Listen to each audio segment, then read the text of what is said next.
Welcome to tutorialsinhand.com. In this video tutorial, we are going to print the sum of numbers from 1 to 10. Now, in the previous video tutorial, you have already learned how to print the numbers from 1 to 10, right? So, we are going to use the same logic, and instead of printing the numbers that appears in each and every iteration, we will use it to add the numbers of the successive iterations to get the final sum after this for loop ends. That means in the first iteration, the value of number is going to be 1, right? In the second iteration, the value of number is going to be 2. In the third iteration, the value of number is going to be 3. In the fourth iteration, it will be 4. And then in next iteration, it will be 5. In the next, it will be 6. And it will go on till it becomes 10. So what we are going to do is, we are going to get hold of the value that appears in each and every iteration and add it to the value that the previous iteration had. So the first iteration will have the value 1 and the next iteration will have the value 2. Then we are going to add the value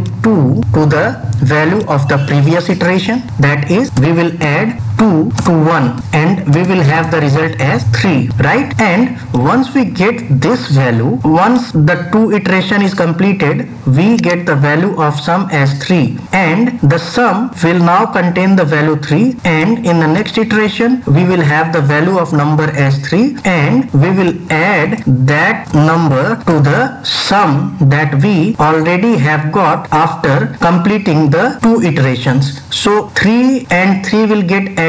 Once the third iteration completes, we will have the value of sum as 6, and now we will enter the fourth iteration and the value of number is going to be 4. This 4 will get added to the sum of all the values that we have got till previous iteration, and then we will have the value as 10, and this will keep on till we get the value of number as 10. If we now try to create the logic for this one, then what we should do is, let's have an integer sum that will keep hold of the value sum. Now after every iteration we need to calculate the sum, and the sum value will need to be assigned to some variable, right? So we are creating this sum variable to hold the value. So initial value of sum is going to be 0, right? Because before the loop begins and we do not have added any numbers, so the sum is initially going to be 0, right? Now what is going to happen is, once we enter the loop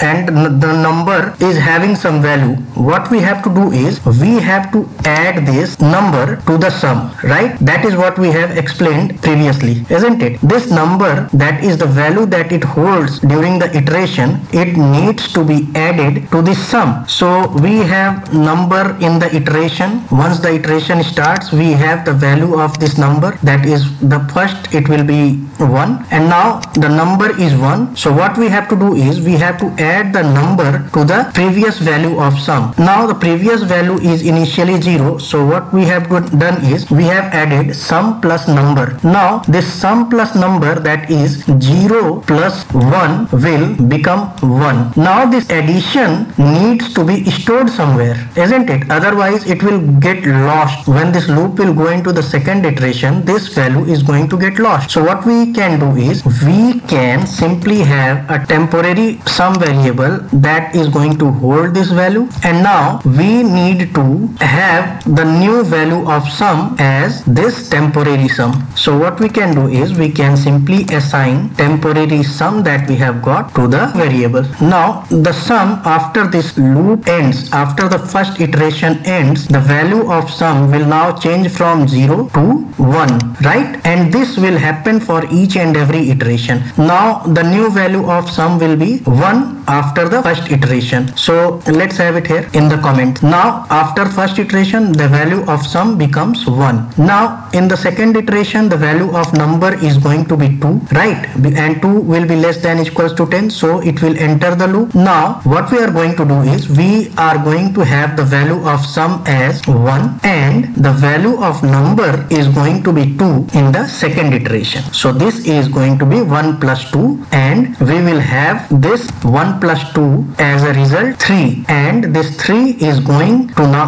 get assigned to this sum variable, so that the new value of sum should be 3 once the next iteration begins. Now once the next iteration begins, we are going to have the value of number as 3. 3 will be less than equals to 10. So now the value of sum is 3, because we have got the addition result of the previous iterations as 3. So now the sum will have value 3, and the number is also having the value as 3. So this 3 plus 3 will get added, and 3 plus 3, that is 6, will now be the value of temporary sum. This temporary sum now again needs to be assigned to this sum variable, so that it holds the value in the next iteration. So now this 6 is going to get assigned to this sum, and now the value of sum is 6. And once the next iteration begins, we have the value of sum as 6, and now the value of sum is 6. So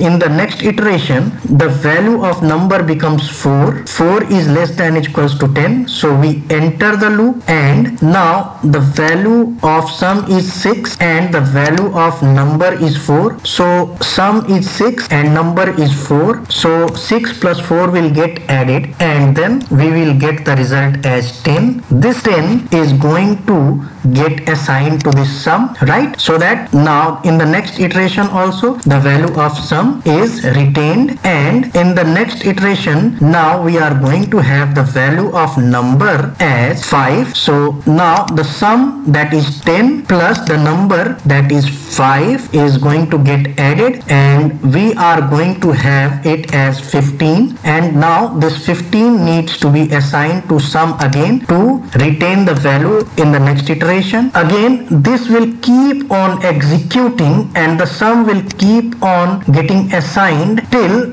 we reach the value 10. We'll have some result, and that result will be added to sum variable, and that would be the final value of sum that we can print once the loop ends. Once this loop ends, we will go ahead and we will print the value of sum. That is, we can write final sum is, this sum variable contains the value final sum. Now if we print, we can get the value of the final sum, that is 1 to 10. So this is going to be the value of the numbers from 1 to 10. If we add 1 to 10, we will get the value as 55. Now if you want to see what was the value, what was the intermediate value that this loop had, that is the sum had after each and every iteration ended. So what we can do is we can simply print this after each and every loop, and we can check what is the value that we got, and it will be the value that we means explained. So let's check intermediate sum. You can all print this temporary sum, or you can also print this sum, because at the end of the loop both are having the same value, that is temporary sum is only getting to assigned to sum. So within this loop, this both value in at any particular iteration is going to be same. So you can either use sum over here, or you can also use temporary sum. So now if you execute this one, you will see what was the value during every iteration. Now see, the value after the first iteration is 1. Let's make it now see, the value after first iteration is going to be 1, because initial value of sum was 0, and 0 plus 1 will give the sum value as 1, and now 1 is stored, 1 is the new value of the sum, okay, and then in the next iteration the number will be 2. So 1 plus 2 will become 3. So new value of sum, that is within the loop, it is going to be 3. Now once this ends, we will have the new value of sum as 3. Now 3, and in the next iteration the number is going to be 3, because this is the third iteration. So value of number is 3. So 3 plus 3 is going to be 6. So the value of sum becomes 6. And if you keep performing the same calculation, you will see that after end of the 10th iteration, that is when the number value is 10, so 45 plus 10 is getting added, and we get the result as 55. 55, and this 55 is the new value that we have after the end of 10th iteration. Now the value of number is going to be 11, and once the number is 11, then 11 less than is equals to 10 will be false, and once it turns out to be false, this for loop will end. And once this for loop ends, now we have the value of sum, that is final value of sum as 55, and once we print this sum, we will get the value of sum as 55. Hope you have understood how it is working. Now there is one thing which you can do. Here you see that we have got 2 lines of code. So instead of doing this, because you are the first timer and you are just learning it, so I just want you to understand how the basic works. But what you are doing is you are having some value which you are assigning it to some temporary variable, and then again you are assigning the value of that temporary variable to the variable sum. So instead of having this 2 line, what you can do is you can directly assign this value that you are getting, you can directly assign it to this sum, and you don't require any temporary variable, and it will work exactly same. So what we have done is, instead of having a temporary variable, we have assigned the value directly to sum, which we were doing in the next line. Means we were adding the numbers, we were assigning it to some temporary variable, and then the value that that temporary variable holded, we again assigned it to sum. So we were having one extra variable which was useless, and it was acquiring extra memory. If you do not understand how this is working, you can use the previous one, you can take the help of temporary variable, but as you keep learning, you should try to